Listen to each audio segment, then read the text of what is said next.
আজ রথযাত্রা সেজে উঠেছে পুরীর জগন্নাথ মন্দির। গতকাল থেকেই দফায় দফায় বৃষ্টি প্রতিকূল আবহাওয়াকে উপেক্ষা করেই কাতারে কাতারে মানুষ ভিড় জমিয়েছেন সৈকত শহরে। এই মুহূর্তে একেবারে শেষ মুহূর্তের প্রস্তুতি চলছে পুরীতে। শুক্লপক্ষের পুণ্যতিথিতে টান পড়বে রথের রশিতে, আর তার আগে শুরু হয়েছে পবিত্র পহণ্ডি প্রক্রিয়া। আপনাদের পুরীতে নিয়ে যাব। অর্ণব, তুমি সকাল থেকেই দেখাচ্ছিলে বৃষ্টিকে উপেক্ষা করেই কাতারে কাতারে মানুষ তারা ভিড় জমিয়েছেন রথের রশি একবার ছুঁয়ে দেখার জন্য। এই মুহূর্তে কি চলছে সেখানে?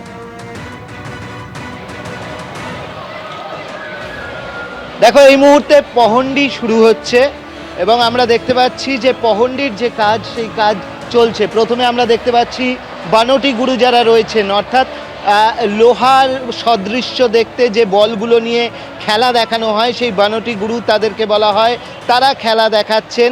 তারপরে হচ্ছে যারা অংশ নিচ্ছেন এই প্রক্রিয়ায় তারা হচ্ছেন এই কাসর সমস্ত বাজাতে বাজাতে আসছেন। পহণ্ডির তো একটি নির্দিষ্ট সুর আছে, ছন্দ আছে, লয় রয়েছে, সেই অনুযায়ী পহণ্ডির এই যে বাদ্য সেগুলো বাজছে।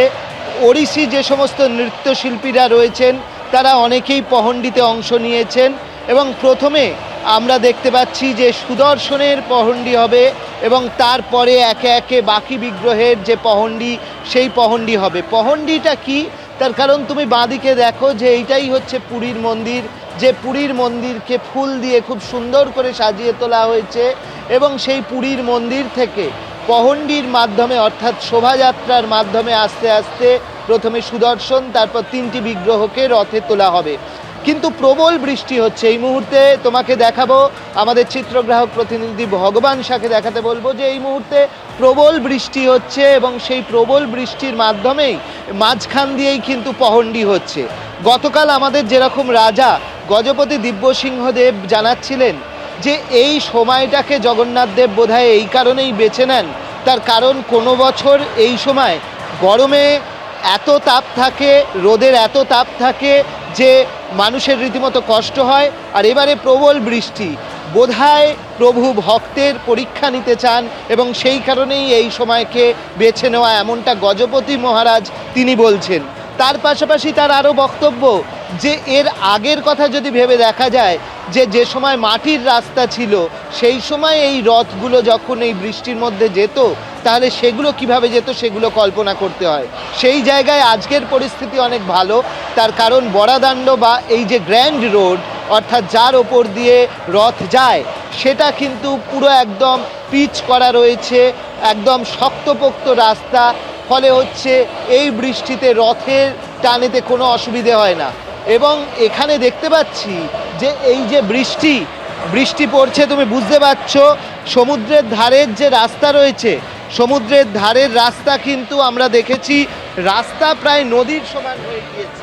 সমুদ্রের ধারের যে রাস্তা সেই রাস্তা প্রায় নদীর মতো হয়ে গিয়েছে দেখেছি। এই প্রবল বৃষ্টির মধ্যে দেখো জগন্নাথ দৈতাপতি তিনি বৃষ্টিতে ভিজতে ভিজতে এখানে বসে রয়েছেন, অন্যান্য দৈতাপতিরা বসে রয়েছেন, এখানে পহণ্ডি হচ্ছে। সব মিলিয়ে বৃষ্টিকে উপেক্ষা করেই রথের কাজ চলছে। তার কারণ জগন্নাথ, বলরাম এবং সুভদ্রা তারা রথে চড়ে গুন্ডিচার দিকে তারা রওনা দেবেন এবং কোনো বৃষ্টি ভক্তদেরকে সেই রথকে গুন্ডিচা অবধি পৌঁছতে বাধা হতে পারে না এবং সেই কারণে সমস্ত সেবকরা, ভক্তরা তারা চলে এসছেন এবং বৃষ্টির মধ্যেই চলছে পহণ্ডি। আমরা অন্যান্য বছর দেখেছি যে রোদ্দুরের তেজ এত বেশি থাকে, দমকলকে রীতিমতো এখানে জল ছড়াতে হয় যাতে করে মানুষজন অসুস্থ না হন। আর এবছরে দমকলকে আর সেই জল ছড়া দিতে হচ্ছে না, যেভাবে বৃষ্টি হচ্ছে তার মাঝখানেই আমরা দেখতে পাচ্ছি যে এখানে পহণ্ডি যে যাত্রা সেই পহণ্ডি যাত্রা শুরু হয়েছে। এখানে বানটি গুরু যারা রয়েছেন তারা এখানে পহণ্ডি যাত্রা করছেন। আমরা চেষ্টা করব যে যারা বানটি খেলা দেখাচ্ছেন তাদের সঙ্গেও কথা বলার চেষ্টা করব যে যারা বানটি आप लोग तो बनोटी का खेला दिखा रहे हैं, कैसे लग रहा है आज? ये हमको गुरुजी जो पूछ रहे हैं।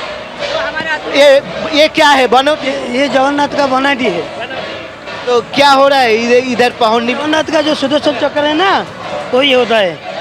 और बनोटी कैसे आप लोग खेला दिखाते हैं और कैसे सीखते हैं? हमारा गुरु रामचंद्र स्वर था, वो हमको घुमाने के लिए सिखाया। वो गुरु जो हमारा अभी तो नहीं है ना, हम तो उसके गुरु के पास जो सीख के आया था उस वहाँ पे कर रहे हैं। তো বনটি গুরুদের খেলা শেখানো হয় এবং এই বনটি গুরুরা আমরা যেরকমভাবে দেখতে পাচ্ছি তারা খেলা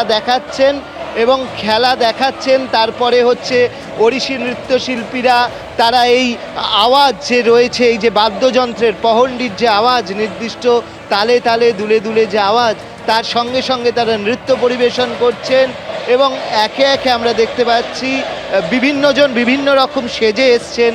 কেউ রাধাকৃষ্ণ, কেউ হনুমানজি সেজে এসছেন। তোমাকে আমরা চেষ্টা করব যে এই যে আওয়াজ, সেই আওয়াজ শুনিয়ে দেওয়ার। এখানে আমরা দেখতে পাচ্ছি যে তুলসী পত্র দেওয়া হচ্ছে, আওয়াজ শোনাতে থাকো। এই যে ছন্দে ছন্দে যে এখানে পহণ্ডি হচ্ছে তার কিছু ধ্বনি শুনিয়ে দেবো।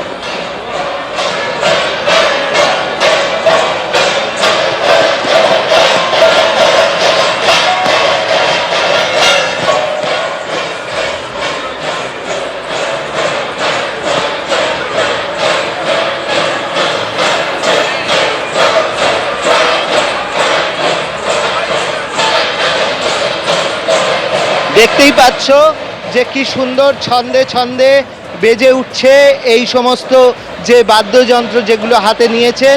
বানটি গুরুরা খেলা দেখাচ্ছেন, ওড়িশি নৃত্য হচ্ছে, বিভিন্নজন বিভিন্ন তোমার দেবদেবী সেজে তারা ঘুরে বেড়াচ্ছেন এখানে। এবং তার মাঝখানেই আমরা দেখতে পাচ্ছি এই বৃষ্টি ভেজা দিনে পরপর শ্রীমন্দিরের সামনে সার দিয়ে দাঁড়িয়ে রয়েছে তিনটি পরপর রথ রয়েছে। একদিকে রয়েছে লাল এবং হলুদ রঙের জগন্নাথ দেবের গরুর ধ্বজ, তারপরেই রয়েছে সুভদ্রা দেবীর দর্পদলন।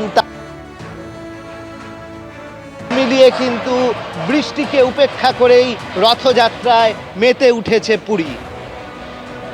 একদমই অর্ণব, সেই ছবি আমরা দেখতে পাচ্ছি। বৃষ্টি মাথায় নিয়েই পহণ্ডি প্রক্রিয়া এই মুহূর্তে চলছে পুরীতে। এবিপি আনন্দ, এগিয়ে থাকে, এগিয়ে রাখে।